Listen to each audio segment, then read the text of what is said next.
Okay. You know, in some of our prior discussions, this is one of the reasons I was trying to establish the fact that it's the tradition that has to be the principle for judgment of what we believe, and not what we want or feel or whatever the case is. That's something that's really key. The other thing is, too, is there's always a danger, I think, of people, if they know a little bit of theology, that all of a sudden they become dangerous to themselves. We have to be careful about that, too. I suppose I should put myself in that category, but okay. In this conference, we want to talk about magisterial authority, because it's a really important topic, especially given the fact that, you've got cardinals. I feel like we're living in the fulfillment of the prophecy of Akita, Japan, where a lady said there will be cardinals against cardinals and bishops against bishops. You saw it play itself out this last year after the synod in Rome, but all of a sudden now cardinals are contramanding each other, right in public. So, but I want to start this off by talking about, obviously we know that Christ gave authority to Peter and the apostles and their successors. We have to talk about what that really looks like theologically. But first, before I want to talk about papal authority, I want to talk about the popes that have, while they were pope, said things that were contrary to the faith. Just so that we set the stage, because there's always that theory, well, they're infallible. Well, yes. But let's first look at, because this is a historical reality that the First Vatican Council had to deal with. The first was Pope Honorius I, who actually taught the monothelite heresy. Now, the monothelite heresy is believing that there's only one will in Christ, and not a human and a divine will. He was even condemned as a heretic by the Sixth Ecumenical Council. So you have a pope, while pope, saying things for which he was later condemned for. Okay. And also he was also condemned by the decrees that were approved by Leo II. Pope Martin I, along with the Third Council of Constantinople, condemned the monothelitism of Honorius I. There is an example of the condemnation of Pope Nicholas I, who held that aside from the Trinitarian formula, one could baptize in nomine Christi. In other words, the Church has always taught you have to baptize in the name of the Father, the Son, and the Holy Spirit. Amen. You have to baptize in that Trinitarian formula, and that to baptize in the name of Christ does not suffice for baptism, but he said it did. Sometimes there's even been disagreement among popes on particular issues, as was the case of Pope Celestine III and Pope Innocent III, who disagreed over issues pertaining to the Pauline privilege. There is the historical case of Pope John XXII, who held that the souls of the blessed departed do not see God until after the final judgment, which of course was contrary to the teaching of the Church. And John XXII was it's a paradigm, so to speak. And a paradigm is kind of like a model or the standard. You kind of look at to see how the Church reacts to these things. Because when John XXII said that, after he was pope, the Parisian theologians looked at it and said, no, he's in error. They wrote a letter to him. They didn't say, you're not the pope because you're a heretic. They didn't say that. What they did is they wrote him a letter and stated that you're in error regarding this particular thing. The Pope did the right thing. He set up a commission to study the remote rule, the tradition. And when the tradition came back and said, no, there is a state before the final judgment in which people see God face to face before they get their bodies back after the final judgment. He then, 3 weeks before he died, if I remember right, or shortly after that, he recanted, and that's it. So even the Pope recognizes his obligation to be in conformity with the remote rule. This tells you, though, that it is possible for a pope to make erroneous statements during magisterial acts. What are magisterial acts? Any acts by which he is teaching, which includes everything from defining dogma in an infallible mode all the way down to the Wednesday audiences, the preaching at the Wednesday audiences. It includes that whole gamut. Okay. These acts do not meet the conditions of infallibility. So what are the conditions of infallibility? Because Vatican I came along and dealing with this historical reality said we know that the Pope is infallible under these conditions. Okay. The first condition is this, according to Vatican I. In the exercise of his office as shepherd and teacher of all Christians. So when he makes a statement, we know it's infallible when he is doing it in the exercise of his office. This essentially means that the Pope, when making a declaration, must speak as the supreme head of the Church. By supreme, we mean that he is doing by virtue of his teaching office as Pope, and not as a private theologian. Here the Council is making a distinction between the Pope speaks by virtue of his office and what he does not. Second, he has to do it in virtue of his supreme apostolic authority. This indicates that there's different levels of magistracy, or different levels of papal acts. Not everything, if the Pope coughs, you don't write it down because it's infallible. The fact of the matter is that there's all different levels of his teaching, and they have to be treated very differently. So it's only when he's speaking in the very highest level of his office that we know for a fact that it's infallible. By apostolic, we mean that he is using the authority that comes directly from Peter, the apostle, from Christ to Peter, to his successors. The third condition is that he defines a doctrine concerning faith and morals to be held by the whole church. So it has to be in the area of faith and morals. It can't be about astrophysics or global warming, right? Now, he can talk about the morality of how we treat the environment, but to talk about whether there's a global warming or not is outside his office. Second, it has to be held by the whole church.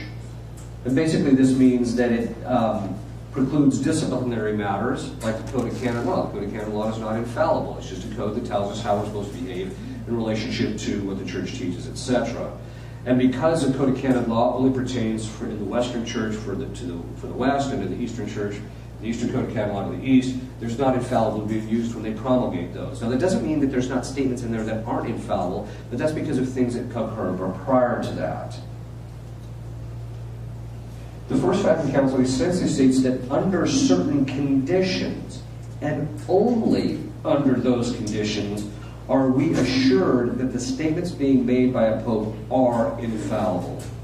Outside of these conditions for infallibility, we do not have the same degree of certitude about the truth of the judgment of the Holy Father. There are members of the Church, of course, who treat everything the Pope says as infallible. Quite frankly, this is not the mind of the Church. It's very clear. The Church set up conditions under which we know that he is infallible. Outside of that, we don't know if what he's saying, we don't have the same degree of certitude that what he's saying is infallible. To treat it as infallible is contrary to the teaching of the Church. In fact, it's proximate to heresy because it rejects the precise formulations of the conditions of infallibility as laid down by Vatican I, by essentially saying that the Pope is infallible regardless of conditions. The other thing is, too, is that you're opening yourself up to easy historic attack. Why did the Vatican I put these conditions? Well, one is because they had historical instances of popes who had said stuff contrary to the faith when they were popes. But also it was to make clear the nature of the papal office, that as such, that its teaching authority occurs on different levels. Different kinds of teaching require different degrees of assent and different degrees of certitude in relationship to them. Okay, so the Pope is infallible under those conditions. And the question comes, well, are there other things that are infallible in the Church? Actually, it's generally conceded that the Pope is infallible when he's defining something in a doctrine. Oh, by the way, he has to be defining it, which means he has to be putting an end to the discussion and that it's irreformable. That he is making clear that he is defining it, making clear that this is the formal, irreformable teaching of the Church. It is also conceded, it's the common consensus of the theologians, that he's also infallible when canonizing saints, not beatification, canonization. But we have to understand that in relationship to canonization, there is something that has to be understood. Because today people are rejecting the infallibility of canonizations because they think it means that the person led a saintly life. It does not mean that at all. That is not what canonization means. What canonization means is that we have moral certitude that the person made it to heaven, and as a result of that, you can have a devotion or public cultus to the individual. That's all it means. It does not mean that the person led an exemplary life or heroic Christian virtue in this life. It does not mean that. So just make sure that's clear. So people say, well, what do you think about this person and that person being canonized? Well, it just means they made it to heaven. It doesn't mean they're exemplary. It just means they managed to make it to heaven. Well, do you think they made it to heaven? Well, they did receive this last sacraments on their deathbed. Looks like it. Okay. The next one is the bishops. But the bishops are infallible also under certain conditions. So if they teach, and these are the conditions. One, they teach infallibly when teaching in an ecumenical council that is in union with the Holy Father. So, and that's a very key point. What most people don't know is that the common opinion of the theologians before the Second Vatican Council is that a council was only infallible because of the fact that it participated in papal infallibility in his formal promulgation of it. That's a key point. That without that element, it's not infallible. So it has to be in union with the Holy Father. It must be in the area of faith and morals. So again, if they're talking about global warming, you know. It must be proposed to be something definitive. And this is very key because there was a theologian by the name of Berry who wrote a book on ecclesiology, which is quite good. And he says, a large majority of the acts of councils are not infallible definitions because they are not intended as such. That's a key line. The infallibility is that to which the intention of the legislator extends. So if you actually look at the Council of Trent, virtually most of it is infallible. But if you're looking at stuff in Vatican II, because the Pope, who's the one who promulgates it, he did not have the intention of declaring any of it infallible, and he said so repeatedly. And therefore, nothing in Vatican II is infallible except that which was already infallible by the prior teaching. So he has to have the intention of definition. So we have to be careful. Because people say, well, it's in the council, therefore it's infallible. No, because you hear that all the time with Vatican II. Vatican II is an ecumenical council, therefore it's infallible. No, that's not true. The church herself, this is why I keep telling people, quit thinking outside the box of the Catholic Church.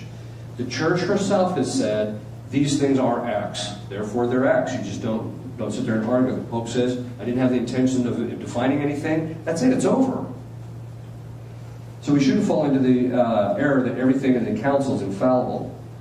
Just because a particular document or part of a document of the council does not enjoy infallibility, however, does not give one the latitude to simply dismiss it or believe that one is not bound to follow it. In other words, there's a lot of stuff in Vatican II that is not infallibly proposed. It doesn't mean it's false. Outside of these conditions, the Pope and the councils can err. Again, it should not be presumed that they have erred unless it is clearly demonstrated.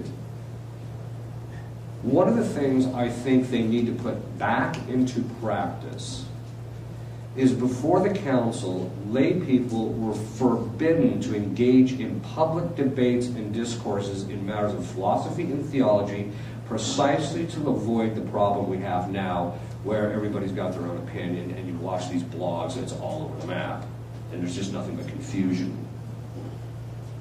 As a matter of piety, although in the past they did allow lay people, if they had to get permission in order to be able to do so. So there were ones that were given permission because I think they should. As a matter of piety, one ought to try and reconcile the teachings of various popes. Even when a pope or an ecumenical council says something contrary to the faith, that does not give one the permission to reject everything that he or the council has said. So you get people who say, well, there's this problem with religious liberty at the Second Vatican Council, so the Vatican II is all bad. No, sorry, that's not how this works. You throw the baby out with the bathwater. And quite frankly, that's theologically dangerous because there's stuff in Vatican II that's in fact infallible. So you can't just chuck the whole thing. This is why someone asked me, what do you think of Vatican II? I said, well, it's one of those things you got to go line by line through it. Literally. If a pope says something contrary, or a bishop says something contrary to the faith, St. Thomas says this: one is not to give assent to the preaching of a prelate which is contrary to the faith, since it is discordant with the primary rule, which we talked about earlier. Nor through ignorance is it a subject excused from the whole. While the habit of faith causes an inclination to the contrary, since it teaches necessarily all things that pertain to salvation. What does this basically mean? Well, go back to this observation. Our obligation is to conform ourselves to the Magisterium as they propose the remote rule, that is the tradition in Scripture. If they deviate from that, our obligation is still to the remote rule. Second, St. Thomas is saying, you don't got an excuse if a prayer comes along and says contraception is okay for you to accept it. Because the remote rule is what it is, and you have an obligation to conform to it. Another form of infallibility is in solemn condemnations. You have to be solemn, though, not just condemning it. It has to be that you're putting an end to the discussion. So, for example, in the Doctrine Filius Dei, it condemns the proposition that God is not the creator of all things visible and invisible. There is also what's called De Fide Non Definita.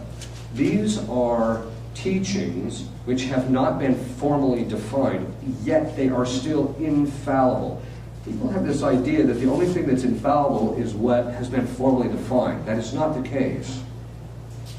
Ordinary magisterial infallibility has the same requirements as extraordinary infallibility. Now, ordinary magisterial infallibility is infallibility that occurs outside of councils and papal solemn acts. Okay. In this sense, it occurs when the bishops are dispersed throughout the world, teach something regarding faith and morals. It is infallible by ordinary magisterial infallibility when the bishops hold that a particular matter is something that is to be held of the faith. In other words, if all the bishops throughout the world said this is to be of the faith, then it's of the faith. It's infallible. It's not simply a matter of the bishops agreeing on something, but that they agree that it is to be of the faith. And that tells us that there's two kinds of doctrines to which, of the faith means if you don't believe them, you're not going to go to heaven.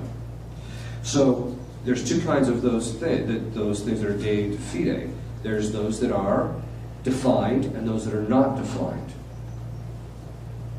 An example of that, of a de fide non definita, is women cannot be ordained to the priesthood.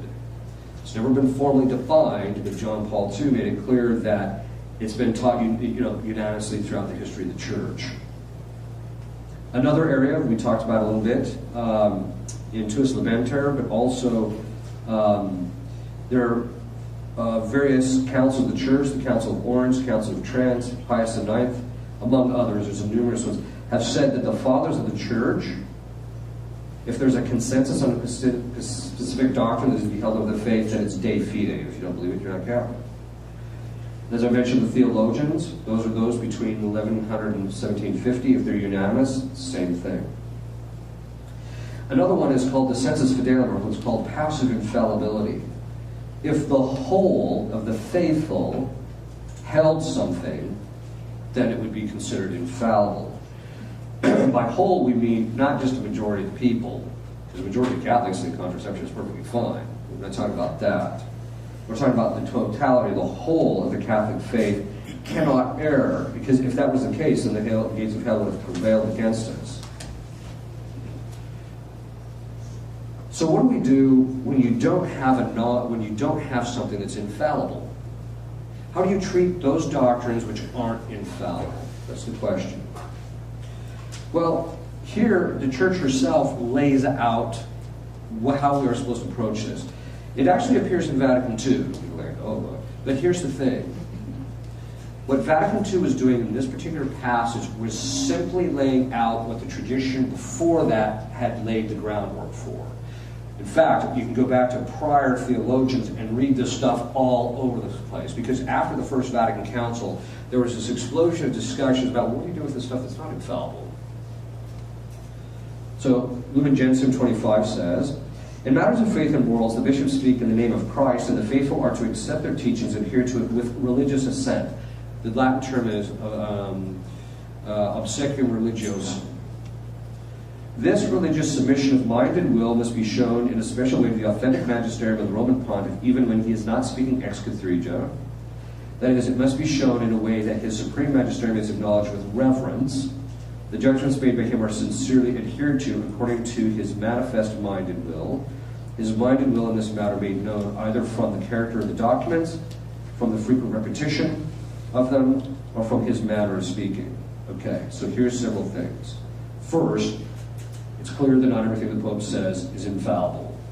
Second, that this religious assent that we have to give to it, Adolf Tanqueray puts it this way: one is not certainly bound, therefore, to these declarations to assent of faith, but internal, to certainly bound. In other words, it means that we're not bound to hold certain things that are not infallible with the same kind of faith that we are in those that are actually are. So if it comes from legitimate ecclesiastic authority, we have to give absolute assent to those things which are infallible. But to those that aren't infallible, he says, quote, nor is it absolute assent, since the decrees are not infallible, but is prudential and conditioned, so far as the presumption rests with the superior in the matter of faith and morals. So basically what he's saying is that, normally speaking, you should believe what the Magisterium tells you, even if they're not speaking in matters infallibly. But what does he mean by this, prudence and conditioned? The Latin word is conditionatus, which means that the assent that one gives is based upon the understanding that comes from the nature of what is being proposed for assent. That is why it is translated as conditioned.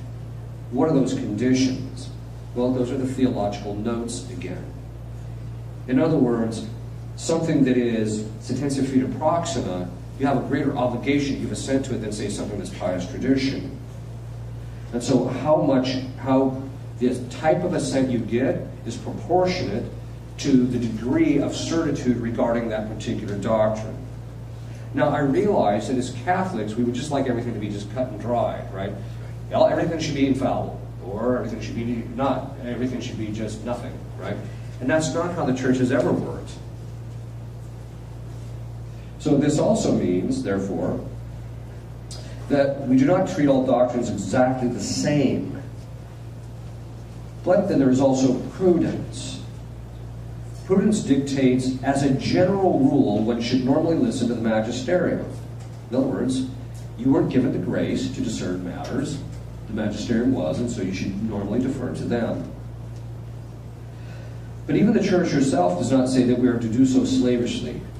The fact that the Church makes a distinction between assent that is required for infallible and non-infallible teachings indicates that the Church herself recognizes that there are different degrees of certitude.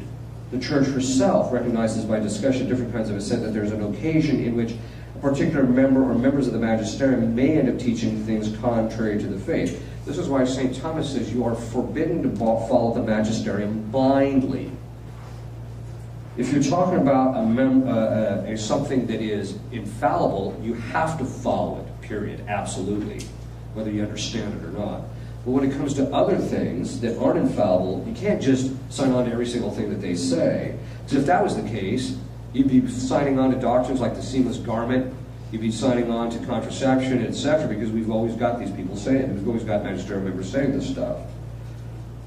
So then the question becomes, okay, well, what do I do to keep myself from falling into heresy? If I can't follow blindly, it's not me who makes the determinations. How do I know that I can do that? How do I know what to do so I end up going into heaven ultimately?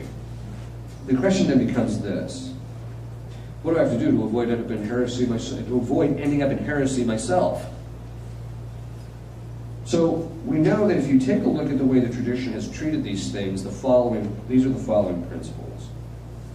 First, all principles that govern rational thinking must be adhered to in order for a particular teaching of the member of the Magisterium to be held as true. Since truth is one, any contradiction of self-evident metaphysical and logical force principles automatically discredits what any magisterial member would say. In other words, if you're not following the principles of right reason, you don't have to follow them. So, for example, the principle of non-contradiction. So when the principle of non-contradiction says, the formal definition or formal formulation is, thing cannot not be and be in the same time in the same respect. It just means that something can't contradict itself. So if a member of the Magisterium comes along and contradicts what, when he says, I don't believe, you don't have to believe that Christ, was raised from the dead in order to be saved, we know that's not the case, because he's contradicting something that's clear. The statement is clearly contrary to right reason or the natural law. So when someone says that contraception is okay, we know that's not the case because the natural law is very clear. Contraception is contrary to the natural law. 3, the persons interpreting the statement made by the member of the magisterium must A, have a true grasp of the church's actual teaching on the matter. Now let me make this very clear. I don't care how many books you've read, it does not give you the proper grasp necessarily of the material. I always come across people who have read gargantuan amounts, and there's always some gap in their knowledge which has ended up causing them to end up in error very easily. So they have to make sure they actually do understand. The second thing is, your understanding is not the principle of judgment. It's what the church is taught. So, again, I'll say to people, you know, the church has always taught X. Well, I never heard that before. So, and your point is? So as if somehow or another their knowledge was the standard of truth here. And B, have certitude about what the actual magisterial member said. This is again a big problem. So you see the Pope sometimes will make statements and the next thing you know the media has them all over the map. You're like, where did I get that from? 4, any statement that is contrary to divine positive law, that is revelation, as the church has always understood it. That's the key line. As the church has always understood it, one is bound, if there is a statement contrary to that, one is bound not to follow it. This is based on the Vincentian Canon that's been taught always, everywhere, and by all. It is not a matter of what the private individual thinks is contrary to revelation, but what the church understands to be contrary to revelation.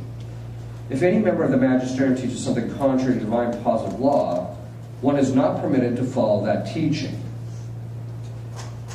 5, based upon the principles governing infallibility, all subsequent popes and members of the church are bound by the tradition with regard to those things which are infallible. So a subsequent pope can't decide he doesn't want to be bound by the decrees of the Council of Trent, for example. Popes are also bound by prior non-infallible teachings of the magisterium, which are taught in the tradition unless they speak with a higher magisterial voice. Essentially what this teaches is that if a number of popes were to teach something in a general audience or the like, then a subsequent pope proposes a teaching in an encyclical, we would normally be bound by what's in the encyclical, and not by what the popes have said in their general audiences, as a general rule. 7, we're bound, normally, by the non-infallible teachings of the Pope and Magisterium. When popes make non-infallible statements, if those statements appear to be erroneous, they must be judged in light of the tradition, because the tradition is the remote rule. This is the gist of what Pope Benedict XVI calls a hermeneutic of continuity. It essentially establishes the tradition as the remote rule and the principle of judgment of subsequent magisterial teaching. However, one should not simply presume that because the Pope is saying something in a non-infallible manner, that one should immediately presume it is erroneous. The benefit of the doubt is always given to the magisterial member unless there's sufficient reason to the contrary. When papal documents or teachings conflict with what curial members of the popes, of the bishops teach, that which is minor gives that way to that which is greater. So Pope Nicholas I said, since according to the canons where there is a greater authority, the judgment of the inferiors is to be deferred, namely to be annulled or to be strengthened. In other words, if there's a superior who comes out and says, like if the Pope comes out and says something, it trumps what a bishop says. Greater weight is to be given to more than one Pope who speaks on an issue than to just one Pope. Again, as a matter of rule, providing that the one Pope isn't defining something or speaking with a higher magisterial voice. And if a subsequent teaching does not address a prior teaching and the prior is more founded on the deposit of faith and tradition, one is free to adhere to the prior teaching unless the subsequent teaching is stated in a more authoritative way. 11. In questions of doubt, since even the popes are bound to the traditions, as is evidenced by the papal oath, favor in questions of doubt normally fall to the tradition. In other words, in matters of doubt, you just follow the tradition. This is based upon the principle that even the popes are bound by the tradition as a matter of precept. 12. Where there are two conflicting teachings of a non-infallible matters are proposed, the magisterium has the obligation out of charity, justice, and prudence to clarify the teachings and pronounce a judgment. As a matter of prudence, one should normally suspend one's own personal judgment about about the thing until the magisterium has passed judgment on a particular matter. The final judgment of the magisterium, that is, if it's infallible, is final. 13. Current disciplinary norms of the magisterium bind in the form of conscience. This principle would hold true unless there is something contained in the current disciplinary norms which is clearly contrary to the positive faith of the Church's constant moral teaching. So if the Church puts out, say, a new law on fasting, you have to follow the new law on fasting unless it's contrary to the divine law. 14. One is never free to make oneself the principle of judgment. This follows from the fact that these are matters of the intellect and not of the will. Therefore, they are matters of judgment, not choice. 15. In matters of doubt, because I get this from time to time, people say, well, we want to let our own children choose. We want to let our own children choose what they believe. Sorry, it's not how it works. Because it's not a matter of choice, it's a matter of the truth. The truth is a matter of the intellect. In matters of doubt where the popes have not clarified or made a determination, or none of these principles apply, then we may follow the principle of St. Augustine, or at least it was true to St. Augustine. In necessary things, unity. In doubtful things, liberty. In all things, charity. Okay. So, just to recap just a little bit. It means that there are certain statements of the Church that are infallible and some are not. Those that aren't, there are different degrees of certitude we have about that, and the Church expects us to give consent to those based upon the different degrees of certitude. Pope and magisterial members can't fall into error. When they fall into error, you go back to the remote rule, which the tradition has always taught.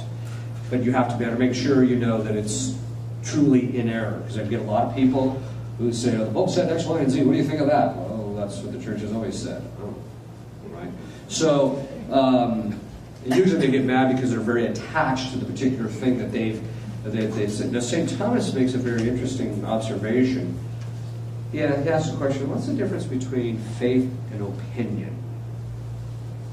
And he says, faith is that which proceeds from that the person has certitude based upon the fact that the virtue of faith gives the person to see the truth of the matter.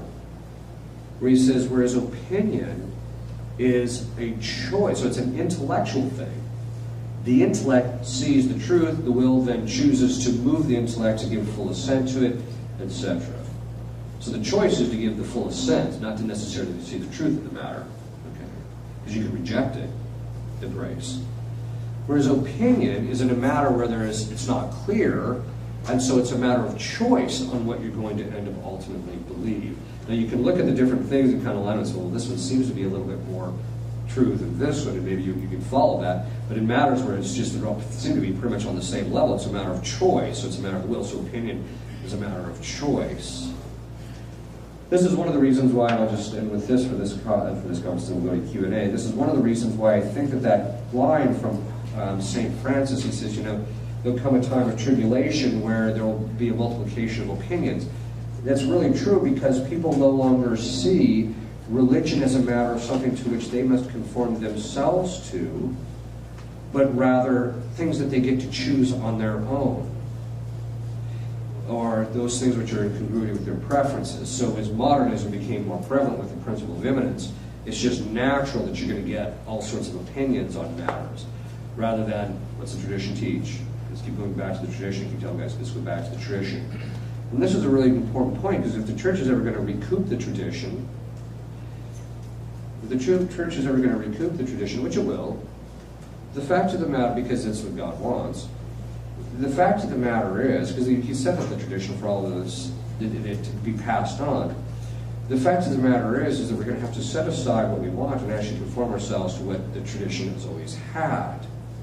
Again, it's not a matter of preference. So you say the old Mass because it's a matter of preference. No, I don't. I mean, it's true, I like it. And I say it for very specific theological reasons. Now, I know that when most bishops and priests hear that, the hair on their head goes on the back up because they think, no, it's not the case. It's just you happen to like chocolate ice cream, I happen to like vanilla ice cream. That's not what we're talking about here. St. Thomas says, he enunciates this principle. It's a principle of reason, right reason. First principle. Any two beings that are in the same category of being, if they're different, de facto one is above the other, higher in the order of being. This is an important point because everybody's got this idea that everybody's opinion is on equal level. No, it's not. The fact of the matter is that some people are just right, some people are just wrong, for one thing. But in matters of opinion, some people's is actually more congruent with reality than the others. And so when you're talking about the matters of opinion, which is the same category of being, one of them is going to be better than the other in relationship to one is going to be more true than the other. Okay. That all being said, it means, okay, so the tradition has a binding force. We have an obligation, normally speaking, to follow what the Magisterium proposes us from that. And then if they err, what are we to do? We are to go back to the remote rule. That is the tradition, and that's what we're to follow. Okay. Father, can I ask, I've been sitting here listening to you and looking at the beautiful statue of Our Lady of Fatima, and I know, can you speak to this notion that a person that, has a true and sincere, however you define that, devotion to the Blessed Virgin Mary, how does that factor into them not being able to teach error or be led into error? Is that true? And can you talk about that? I'm not sure I follow the question. That if you're devoted to Mary with respect to doctrinal matters, you won't be led into error. Is that true? Generally speaking, I think that's true. It's not an absolute, but yes, I think so. In fact, one of the signs of a heretic is someone who doesn't know Our Lady, really. Right. I mean, if someone has a religious taste for Our Lady, you scratch around and you probably find a heretic. So, but it's not an absolute guarantee, though, either, because I've known people who have a real love for Our Lady and they were a theological mess. So, yes. Can you give some, you mentioned a couple of times, can you give some examples of some important elements of Vatican II that are infallible? Well, there's different parts of it that were actually, for instance, in certain things where they make statements about that were actually contained in prior teachings. So if you can just pick up the book or the thing and just read it, and usually, there's a lot of times they'll make various statements about the church or about Christ's resurrection, salvation, things of that sort. My own personal opinion is that the tract I read on Lumen Gentium, where you had to give religious assent to the teachings, I personally think is infallible based upon ordinary magisterial teaching, because that's pretty much has been the constant teaching. So, things like that. I mean, there's some in there. You have to kind of wade through it, though. And some of it's not really written very clearly, so you got to find, well, what does that mean? One time, this professor was reading this document by a Holy Father, and the Holy Father made this statement, and he says, "What does that mean?" I said, "I don't know." I said, "What do you mean you don't?" "I don't know. I don't know what it means. I don't even know if he knows what it means." Because literally, when you read the statement, it just didn't seem to make any kind of sense. So, but anyway, that being said, I think that you can sit down and actually go through some of it, because some of it is actually stuff that's been taught in prior. There's a few mentions. Well, even for example, here's one. They talk about how when the Pope speaks on faith and morals, if you speak and under these certain conditions, he's infallible. This is at Vatican II. Well, that's right, Vatican I. So that's an example. So not everything in Vatican II is bad. Yeah. What do you think of communion mass when the priest communion service? When the priest isn't available. Yeah, anybody goes up there. I have a very different mindset when it comes to the sacraments than I think most people do. First, I don't think that, while it's salutary for people to receive the sacraments as frequently as possible, I don't think that principles and safeguarding the sacraments and safeguarding doctrinal matters should be compromised in order for people to be receiving them. So that being the case, I don't see the necessity of people having 24/7 access to the Blessed Sacrament. In other words, if there's a day that a priest isn't available, then there's just a day that people aren't going to get to Mass. I don't think it's necessary to have that. What's really, if you look at it, what some of it is, not all of it, but what some of it is certain people in the church want rid of the priesthood. And basically what they want to do is put the lay people in charge, and then eventually the lay people will just be running everything, and then the priest just kind of shows up. Maybe in the future they'll let lay people consecrate, etc. And then they'll just distribute this stuff and just let lay people run it all. That's what they really want. They want a church without the priesthood. Yes? Could I introduce the notion of prayer? In other words, it's What's that? wonderful. I appreciate everything that you say, that something is de fide and all that. And I accept this, or, whatever a church says. I have to ask myself, what does it mean? And perhaps St. Thomas figured out what he wrote by being on his knees. Yes. And I know I'm introducing a subjective note, like the Trappist. Merton went that way. I don't bring up a controversial figure. But there is something with contemplation, the Carmelites, St. John of the Cross, Teresa of Avila, these kind of people, they saw suffering and the meaning of Christ's life and what the church was teaching in the light of prayer. And can you comment on that? Yeah, prayer is one of the acts of the virtue of religion, which is some virtue of justice, that if you don't pray sufficiently enough, you're not going to be saved. That's what St. Augustine says. He doesn't pray, he will not be saved. Some people ask, how much you got to pray? The minimum in justice is 15 minutes a day, minimum. That doesn't fulfill the obligations of charity, which is to pray always.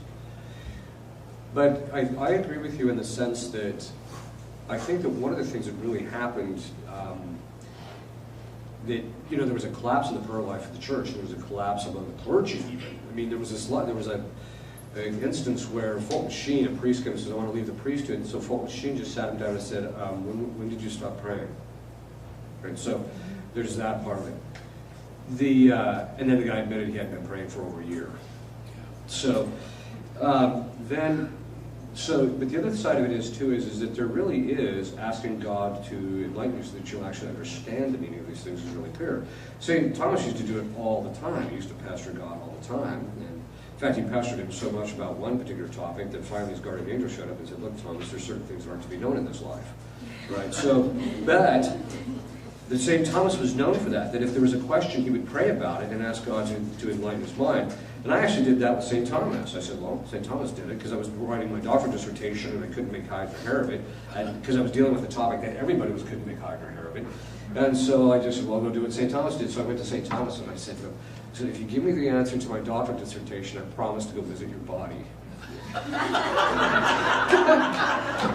It was like when a ring,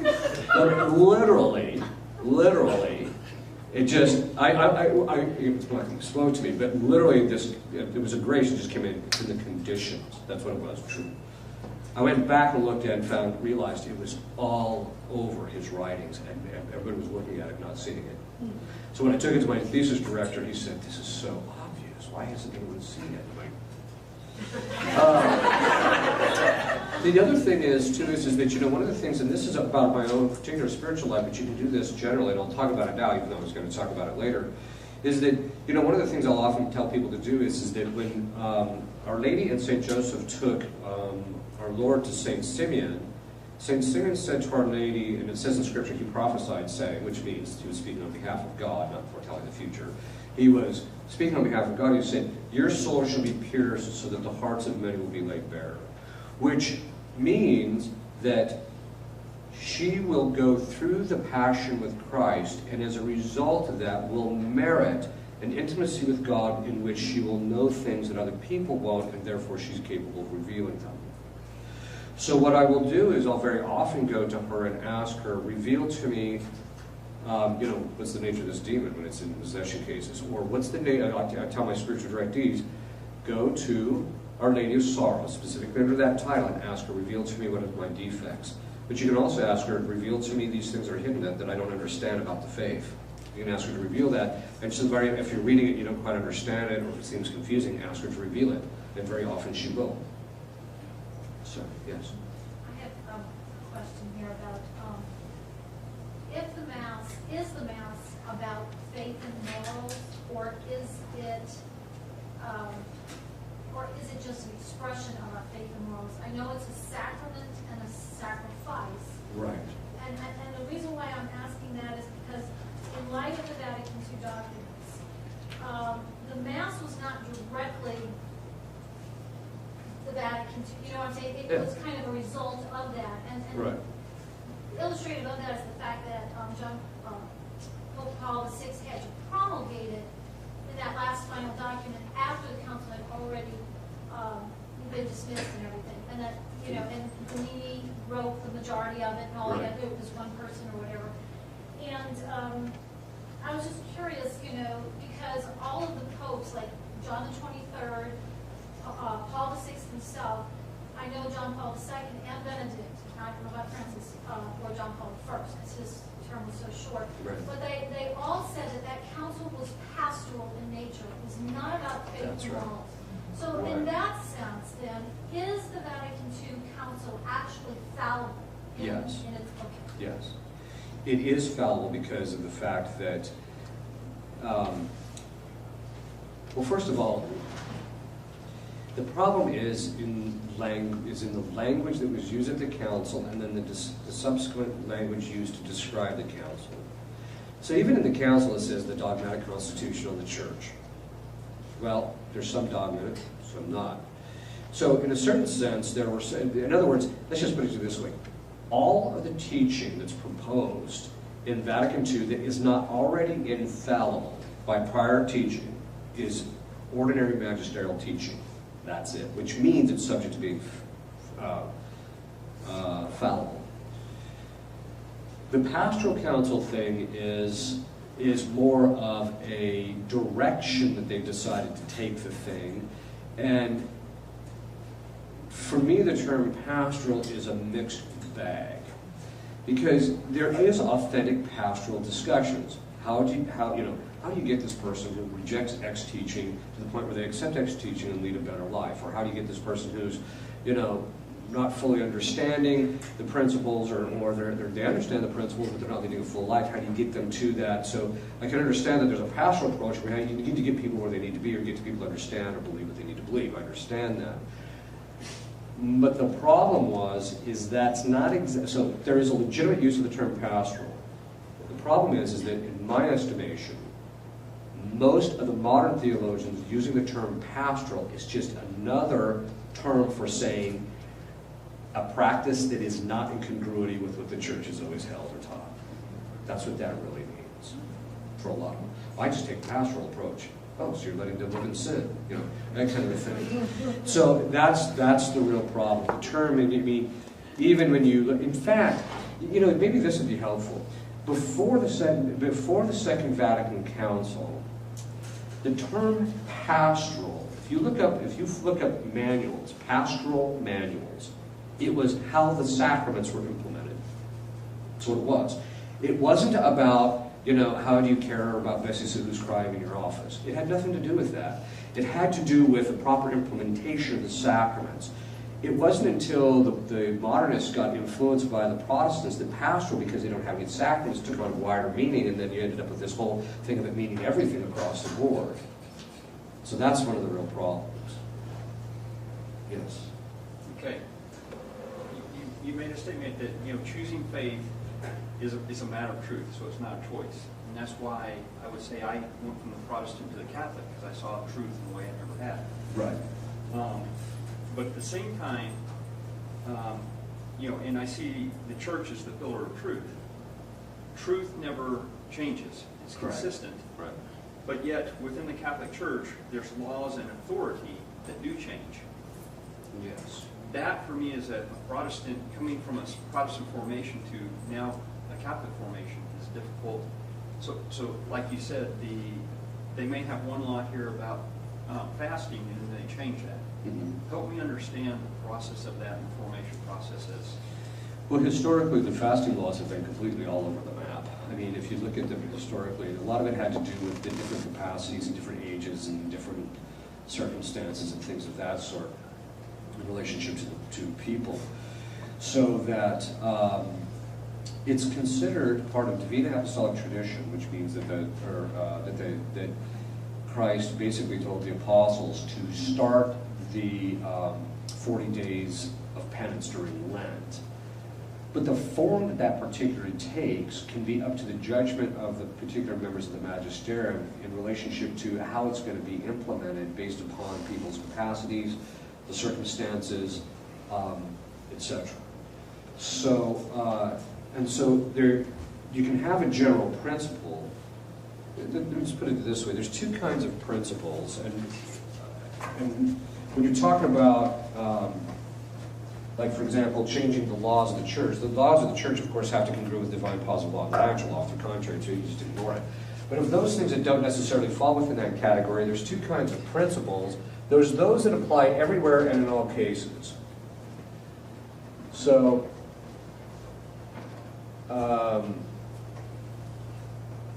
and basically, so for example, a principle that applies everywhere in all cases is that things can't contradict themselves. It applies everywhere in all cases. In every case, things don't contradict themselves when they're true. Okay. This is also true of precepts. So there's certain precepts that bind everywhere and in all cases. Negative precepts bind everywhere and in all cases. Thou shalt not commit adultery abides in every case of adultery. So there's that. But then there's positive precepts, which St. Thomas Aquinas says applies mediating the circumstances. So you have to look at the circumstances to see which principle applies. So there's certain principles that apply everywhere in all cases, and then there's those which are based upon circumstances. Those ones that are based upon circumstances can then change, and which principle applies can change based upon which principle is in place. So, for example, fraternal correction. Fraternal correction states that you have an obligation out of charity to correct somebody if you see that they're leading a sinful life. However, because it's a positive precept, St. Thomas says, you have to make a reasonable judgment that the person is going to take the correction. If they're not going to take the correction, you don't correct them. He says, unless they're your kids, you got to correct them anyway. But he says, but when it comes to, say, someone of your peers, you don't correct them if they're not going to accept the correction. So the precept to fraternally correct doesn't apply in that case because of the fact that the person can't receive the correction. You have to pray for them and so that they get disposed so that they can receive the correction. The same thing is the case in relationship to ecclesiastical laws like canon law. It tends to ebb and flow over the course of time or changes based upon what the circumstances that are in place. So, for example, historically, the theologians say that basically what happened was that Christ ordained, this is very interesting, St. Robert Bellarmine talks about this, Christ ordained all of the apostles to the priesthood on Maundy, Thursday night, but he did not ordain them all to the episcopate. He ordained Peter to the episcopate, and then Peter ordained the rest to the episcopate so that it was clear that all episcopate flows from Peter. And then from there, so you have the episcopate, you have the priesthood. Contained in the priesthood is the diaconate, the subdiaconate, and all the minor orders. So that what happened is when they started ordaining, so they had bishops, but then they started ordaining deacons, so the fathers said they started unpacking what was already contained in there. Then once they got all the orders unpacked, which only took about 300 to 400 years, they had them all in place, operative. One of them was the order of exorcists. So in the beginning, the order of exorcists meant the guy who wasn't a priest was going around exorcising people. But as time went on, that started to, because of difficulties or because of certain circumstances, the church restricted it to now the only person who can exercise the power of exorcist, even though you're like say the fraternity of St. Peter and this Christ the King ordained their seminarians to the order of exorcists. Only a priest can exercise that power. It's a restricted power, right? So the point is that the church will modify and change these things based upon what it sees as legitimate pastoral need or legitimate pastoral circumstances that might end up causing trouble. What's happened, but what you apply, what you put into practice in your law and also in your pastoral practice, there are three essential things that must go into the adjudication about whether that particular pastoral practice is good or not. If any one of these two or three are missing, it's de facto a bad pastoral practice. De facto. The first is you have to take into consideration divine positive law. What did God say about the divine positive law? What did he tell us? What does he say? You have to do this, you have to do X. One of the parts of everything in Scripture that talks about what is morally right and wrong is part of the divine positive law. So, for example, when St. Paul says that he who receives communion unworthily brings judgment upon him the same, which means if he receives communion in the state of mortal sin, he commits mortal sin. So if somebody comes along and says, oh, well, I think it's okay to give communion to divorced and remarried who haven't been remarried in the Catholic Church or haven't gone through the annulment process, or I believe that it's okay to give people who are in civil unions but not truly married, because they can't be because they're man and man, then I think they should be given communion, and this is just a pastoral practice, excuse me, but it deviates from the divine positive law, and therefore it's not a valid pastoral practice. It's not truly pastoral, because what's truly pastoral? Pastoral is like a sheep. You pasture the sheep to make them fat and etc., so you can get their wool and then eventually eat them. All right, so that being said, there's a certain goal. What's the end of all pastoral practice? The person's salvation of their soul. If it confirms them in their error, it's contrary to that. If it's not going to help them get to save their soul, it's not good pastoral practice. The next is it cannot be against the natural law, which means that it has to take into consideration two things: human nature and the fall, the effects of the fall. So, if you introduce, say, a disciplinary norm that ignores the fact that the fall. If you ignore the fact that we have concupiscence, and that if you don't fast with any kind of regularity, you're never going to get full control over your concupiscible appetite. That's the one that deals with food and sex. If you don't fast with any regularity, you're never going to get that thing fully under control. So, for example, before the Second Vatican Council, this was the law of fasting. Most people don't know this. This was the law of fasting. You had to fast from the beginning of Lent until the end, 40 days. Your greatest meal was 8 ounces. Then, outside of Lent, because a habit, you corrupt a habit in 3 weeks, and you rebuild a habit in 3 weeks. So you're talking 6 weeks of Lent. So which means by the time you got done with Lent, you actually had the habit of fasting. The virtue of fasting, in fact. It's a virtue. Then what they did is the church throughout the course of the year had ember days where you had to fast on those days, and they also had certain vigils before major feasts where you had to fast on those as well. So that throughout the course of the year, you maintained that virtue of fasting. St. Thomas says that according to the natural law commands all the virtues. If you never develop the virtue of fasting, you do not fulfill the natural law, and it's a sin of omission. Okay. That being the case, before the Second Vatican Council, if you simply followed all of the Church's disciplinary norms before the Second Vatican Council, you would have developed all of the essential virtues necessary as a human being. After the Second Vatican Council, they started following the way of concupiscence and ignoring this thing. Oh, people good. They don't need to do all of this fasting. Why do we have to do all of this stuff? They got rid of it, and so as a result, it did not. Now we got this problem where it suggests to people, maybe you should fast. You act like it's like you're asking them to give up their firstborn or something. The third one is then supernatural prudence. Now, supernatural prudence is the virtue in which you know the means to attain the end, the right means to attain the right end. Supernatural means that you're dealing specifically with a supernatural end, and so you're dealing with supernatural means to attain the supernatural end. What are the supernatural means? Those things that pertain to the sacraments, grace, etc. So what you have to do is, when you're talking about actually coming into a pastoral practice, you have to take these things, knowing that the divine positive law orders us to be perfect as your heavenly Father is perfect. Seek first the kingdom of heaven, so our final end is God. That's our end. You then take all the things that God has shown us in these two particular things, and then through supernatural prudence, you apply them in the concrete given the circumstances. That tells you what an authentic pastoral practice is. Not giving it doesn't mean that you just give in to whatever you decide you feel like having. I don't want to fast on Friday, on the totality of Lent. I don't want to do that.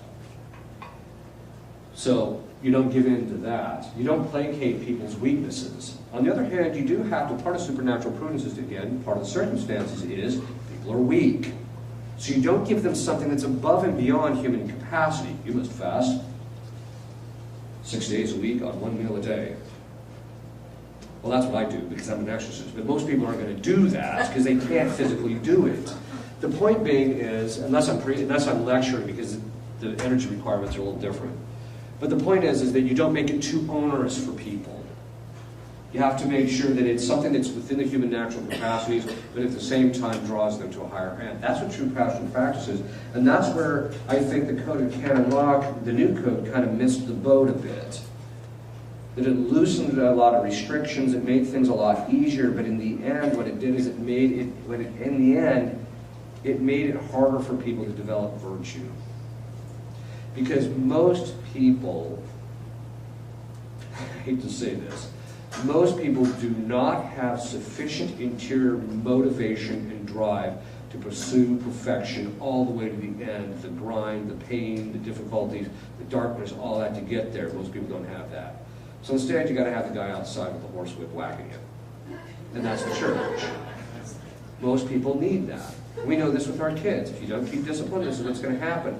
So what happens is we've lost the discipline within the church and everything's collapsed. And now people, and you see this, there's this constant tendency towards placating the fall. So you see this, first we went from, originally I think it was 11 days of holy obligation to 8, and now we're down to 4, and now there's only 2 in this country that you have to, unless it falls on a Monday. Certain ones fall on a Monday, and you're just like... Italy has 18. Yeah, exactly. So what's happening is we're going the way of all flesh, they say. And I think that that's one of the things. Or another thing that I think is really... this is something I kind of got myself in a little bit of trouble. It's kind of like I lob the bomb and then watch everybody blow up, right?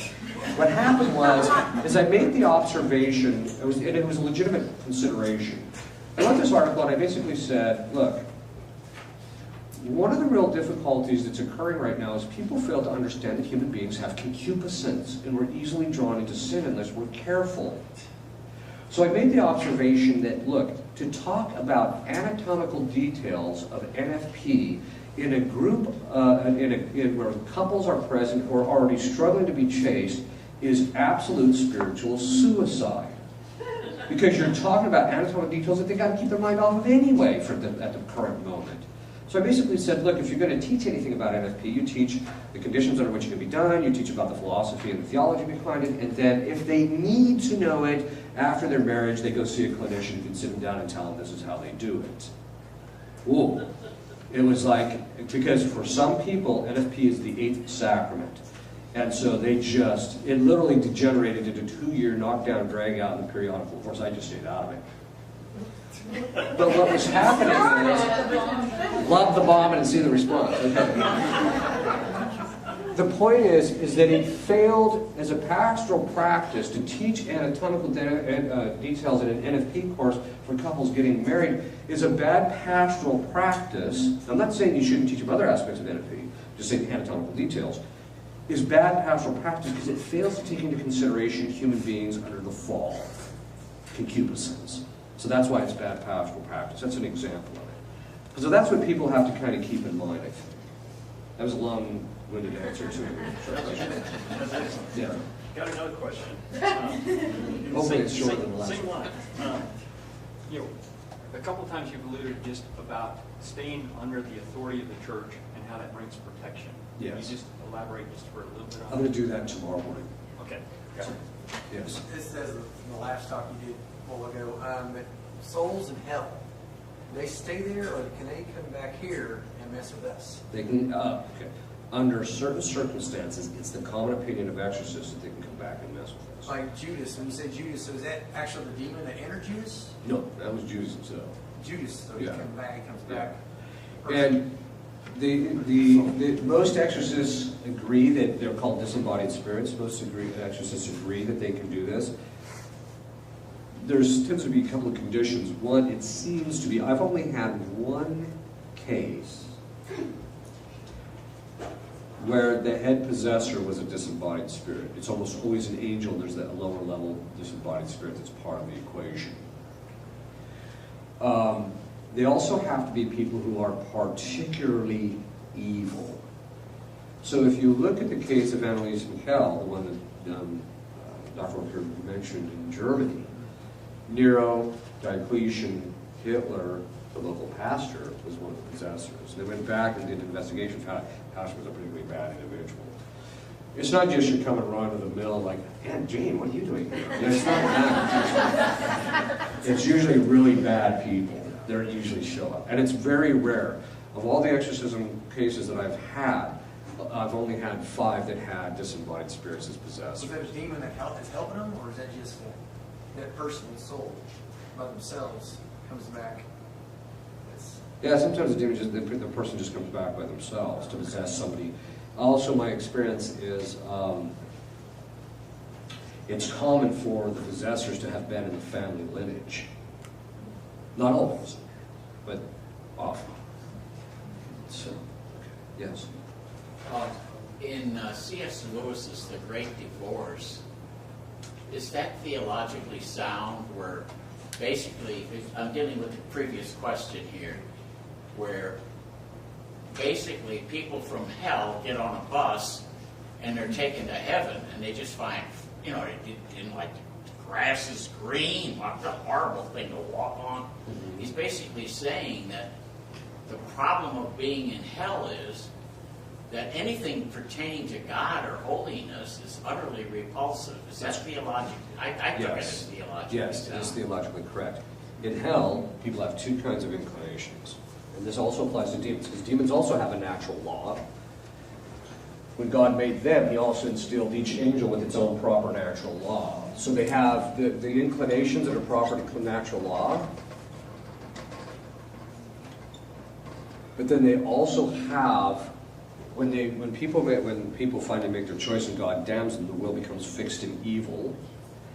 And also, the demons, when they made their choice, they chose something opposite of their inclinations, and so they chose to incline their will to something that was disordered. And so they also have that is based upon their particular sin. Okay. Now, what that means is that things that are at variance with this sin cause them revulsion and annoyance and pain. So one of the things you'll do in the exorcism case is you got to, sometimes if it's going to be one that's going to drag out for a little while, you beat out of the demon what you get damned for. And then when he says it, then you just use the opposite things of that, and it makes his life miserable. So this is, so the fact is that they find, because they've chosen evil, they find good. It's contrary to their will, so it's repulsive. Yes. But if we are committed, like to the going to extraordinary component of the Mass, are we then obligated to follow the 1962, like the Ember Days, and do the fasting for that, and the 24-hour vigils of the Blessed Virgin and His feast? Are we supposed to be doing all that, and then fasting for the 40 days and stuff like that? I would recommend it, but here's the thing. So I would recommend. Here's the thing. So in relationship to the 1962, the Vatican basically said that there's 2 different things. There's those which are proper to the ritual itself, and that you are required to do. So, for example, you have to say the Mass of Ember Days on those particular days, the Mass. But as to the disciplinary norms that are out, that do not touch on the ritual, I do have a theory, by the way, having written books on psychology, is why when you step up to a board you can't write. The disciplinary norms that do not touch directly upon the ritual, you have to follow the current law in force. So. Sometimes it's hard. People go back and forth. And It is, yeah. That seems kind of... Well, that's one of the reasons I recommend that people actually just follow the disciplinary norms is just for their own virtue. I mean, if you just do that, and just your own practice. What you're bound to is the current disciplinary norms, but what I recommend is that you follow the prior ones. Do demons suffer when they're here on earth? Oh, yeah. In fact, one of the reasons, most people don't seem to realize that part of the reason for possession is to make the demon's life miserable. Most people think that it's a form of punishment. So what happens is that they'll take possession of somebody. Now, they get a certain distraction by possessing somebody, so it gets their mind a little bit off of their own suffering, which is why they like doing it. But the problem is then in steps the priest, and then their life degenerates from there. Because what happens is that, and this is something I learned as an exorcist, seeing it, that you're an instrument of Christ's justice to them. That part of their going through the exorcism rite is extremely painful, and it's a form of punishment, and you are the instrument of that punishment, and that has right order. So when they possess people in this life, it makes them miserable when the exorcism goes on. There's another kind of a flip side to it, which is interesting, because I finally got Beelzebub to admit it once. I said, every time you get someone to fall, it adds to your sorrow, doesn't it? And he said, yeah, it actually does. Even though he's compelled and driven to do it, and he cannot stand the idea of anyone being in heaven whatsoever, he'll do everything he possibly can to keep something. Once it's all done and over with, he suffers the guilt of it, of each individual that he drags down. Yes. So, like a Judas or a Hitler, are they just evil, or are they demon possessed? You know, can someone just be evil on their own without? Yeah, you can just be evil, but normally speaking, if you're really evil, over the course of time, the demons are going to step in and help you out, so to speak. Yes. Can the fallen angels change their mind and convert back? Nope, it's fixed. And actually, that's one of the things I do with the demons. I mean, that's the constant tradition of the church, is that once they made their choice, it's fixed.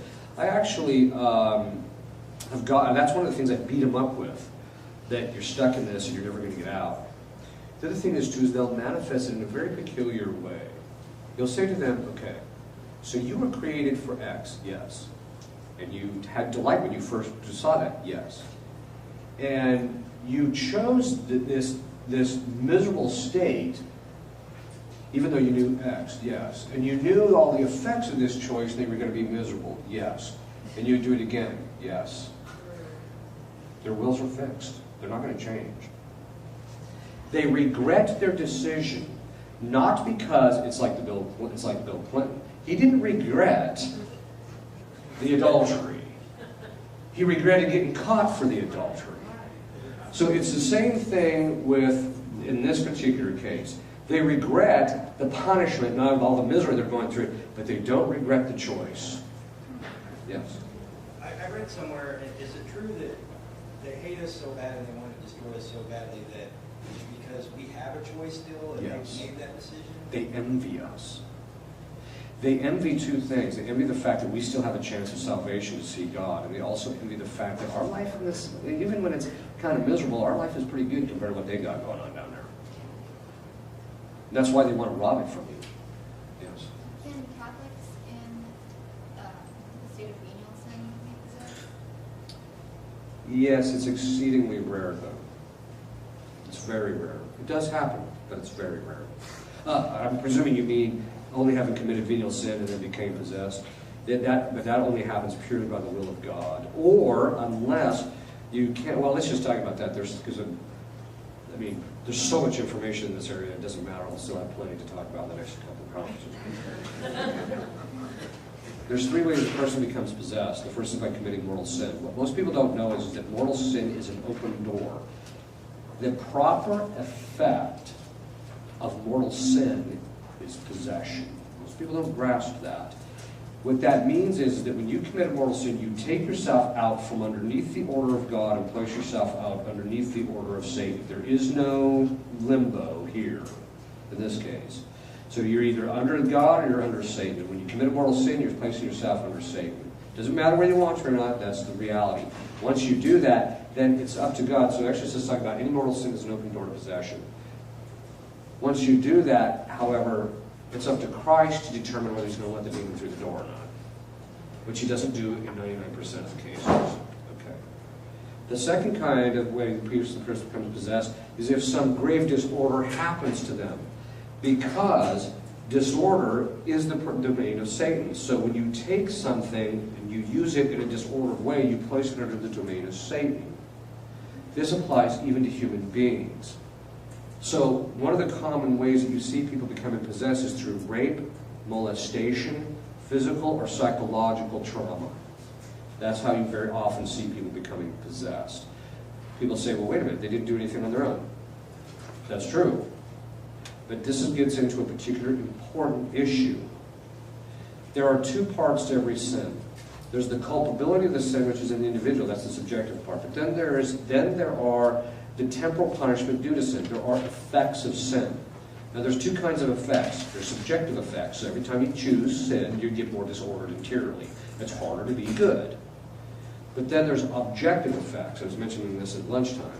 Let's say, for the sake of argument, I don't have a clue that murder is bad. Now, you'd have to be pretty clueless, but let's just say for the sake of argument.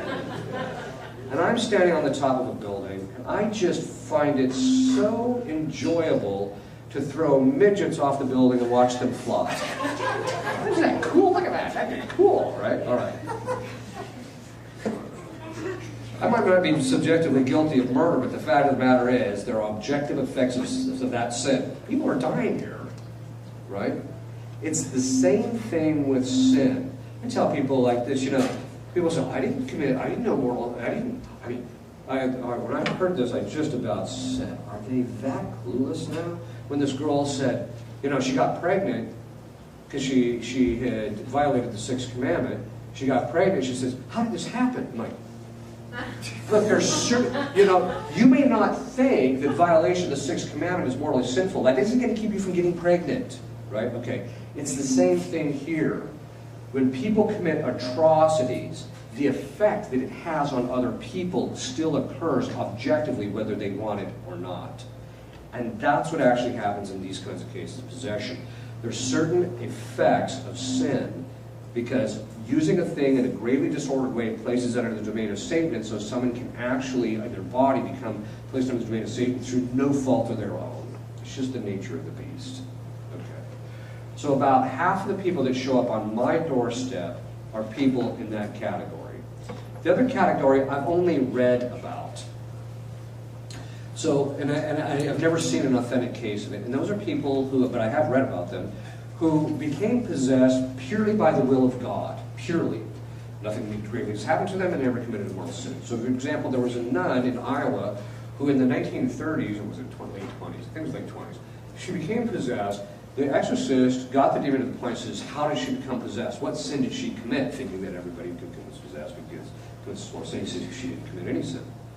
What do you mean she didn't commit any sin? He said, God, and he said, why are you possessing the woman then? He said, there's a sin in the region and God wants reparation for the sin. So they set up perpetual adoration. After about a week to 10 days, boom, she was liberated from the process because the reparation had been made. So, and this is a very important point. So those are the different ways that people can actually become possessed. Those by the pure will of God are not too common. Yes? Is there such a thing as generational possession? Oh, yeah. Yeah. In fact, Satanists try to do that.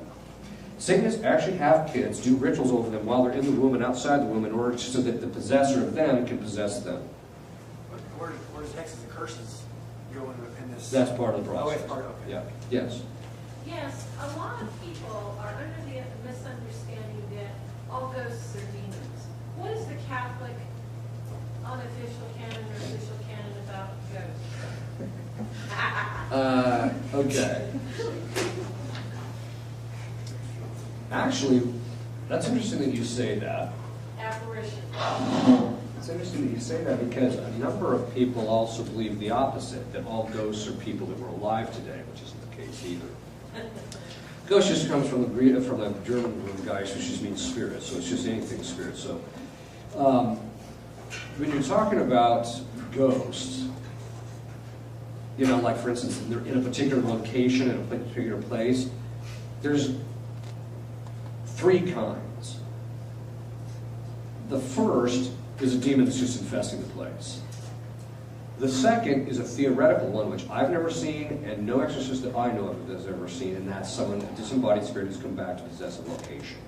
I've just never seen it. The third kind is somebody who, because of the particular sin that they committed, managed to be saved with their purgatorial sentences that they have to be bound to the place of their sin until the requirements are met. So, for example, I got 4 of these examples.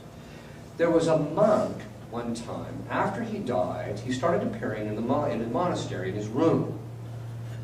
And so finally they asked him, you know, what are you doing? What are you doing here? Go away. What are you doing here?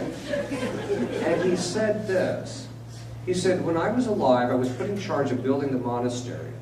But I violated my vow of poverty by making sure that my room that I built for myself had certain amenities that the others didn't. And so he was stuck in his room until the sufficient number of masses were said for him. So they said the masses, and then shortly after that he stopped appearing. Yes? So you suggest that there's a loss of perspective one has precedes the act of sin? I'm sorry, one more time? So you're suggesting that there's a loss of perspective and blindness that precedes the act of sin? In many cases, not all. Yes. And those, an example of not all would be? Somebody who fully knows that blowing someone's brains out is a grave matter, but they want them to do it. Yeah, it's willful. As say? Yes. Yeah, in fact, his was fully volitional, without any weakness or any clouding of intellect or any of it. So, Yeah. I'll let you finish the three types, but is it the purgatory ghosts, can they don't shake and rattle chains and scare you, they're just like stuck. Yeah, in fact, if you see things moving around and stuff, it's always demons. It's, Okay. The people that are part of purgatory, in fact, I've only dealt with one authentic case of it myself personally. There's a woman that kept appearing in this house. We found out later that she was mentally ill and killed herself when she was mentally ill. So there wasn't sufficient reflection of full consent. Even though suicide is morally sinful, she just wasn't all there. And so what happened was, in her purgatorial sense, she was stuck in this house. And so she appeared to everybody in the house, but at different times, and she would just look out into distance. And that's kind of Morth talks about that, how, you know, the person just looks out and they seem almost spaced out kind of thing. And so what I did is I exercised the house just to make sure, but then I said a mass for the repose of her soul, and gained a plenary indulgence, and then she stopped appearing. Yes? Is there any point in praying for a soul committed suicide? Yes. There's two things that you can actually do. The first is we don't know the psychological state of somebody in that. So you can pray that God has, that if they're in purgatory, God has mercy on them and that they were released from purgatory, if they're in that psychological state. The second thing is that you can do is, because God is outside of time, you can ask God to go back in time, so to speak. For him, it's not going back in time. But to give the person the grace, after they began the process, give them the grace of final repentance. That does exist. Did you hear, there's a story where, and the reason I recommend that is for this reason. There was a woman in France whose husband committed suicide. And she was a very devout Catholic, and she was very distressed by this. So someone says, well, go over to this place called Ars. There's this holy priest over there, and talk to him about it. He seems to understand this stuff. So she goes there, and she gets to the church, and the line for confession is 2 days long all the way around. It's like, I don't have 2 days. So she goes to the communion rail and starts praying, and then all of a sudden, boom, St. John Vianney busts out of the confessional, comes up to her and says, I want you to know that your husband was saved. That when he jumped off of the bridge, Christ gave him the grace of final repentance, and he took it. So that's a pretty powerful story. I don't want to mitigate the severity of how serious a sin suicide is, but on the other hand, there can be factors, and I'm not saying either. Some people say anybody who commits suicide has to be out of their mind. No, that's not true either. What I'm saying, though, is that many are, and so it's probably it's not a bad idea. The second thing is if the person's in hell, then your prayers just go into the spiritual treasure of the church and then given to somebody else. So it's a good thing. It's not your prayers that go to waste. Yes. And deceased relatives or anybody in purgatory, can they pray for us? Yes. I know we pray for them. Yes. They can pray for us because they're in a state of grace, or they can merit, so they can pray for us. We can pray for them. They cannot pray for themselves. We can pray for ourselves. We can ask them to pray for us? Yes. If they're in purgatory? Yes. That's why they're called the holy souls in purgatory. Okay. If you'll kneel, I'll give you a blessing. Oh, sorry. One last question. Does asking them to pray for us help them to more quickly merit heaven? No. They can't do anything on their own to speed up the process. Benedictio Deum Omnipotentis Patris et Filii et Spiritus Sancti super vos et mane.